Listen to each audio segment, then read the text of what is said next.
Hello everyone, in this video I will guide you how to fix apps not working on Samsung S24 FE.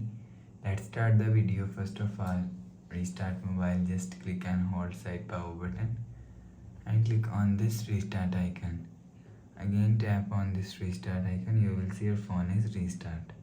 After restarting, enter phone pin. You will see your problem is solved.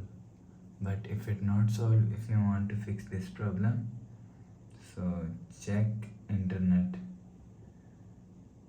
After check your internet, you will see your problem is solved.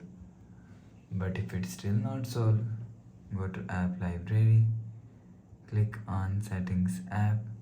Now in setting, scroll down and click on